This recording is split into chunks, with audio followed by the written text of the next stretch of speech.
It's really been awful. I mean, there's good days and there's bad days, but for most of us, it's all bad days. We all relied on my mother a lot for a lot of things, and to not have her there's no one to take her place, and no one ever will, and nobody really wants her place taken. So every day is a big struggle. There's no sentence that would ever be enough and nothing's going to bring her back. So that's something we have to live with and deal with on our own. Can you tell us a little bit about your submission for 3 years? Well, it's based on the fact that in this province, generally speaking, that's around where an offense like this, with the offender like this, would get. There's two principles at play, the degree of the offense and the blameworthiness of the offender. And there's been a lot of case law on this. This is not a new issue.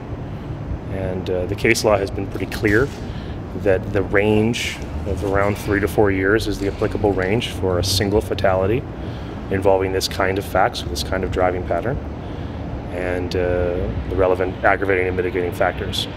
And so considering his youthfulness, his genuine remorse, his personal circumstances, and his post-offense conduct, but also considering the fact that he drove at a recklessly high speed and he had a very high alcohol level, 3 years is where, in Alberta, the sentence should be.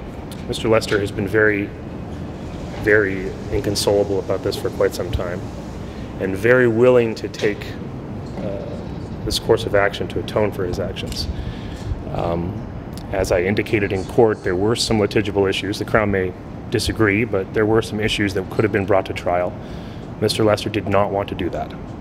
He wanted to take responsibility and to atone for his actions. And what I think you've seen in court in his behavior and is someone who is deeply grieved for the loss that he caused and is very willing to take responsibility for it. It's pretty exhausting, it's emotionally draining, but I think both sides made their points fairly valid.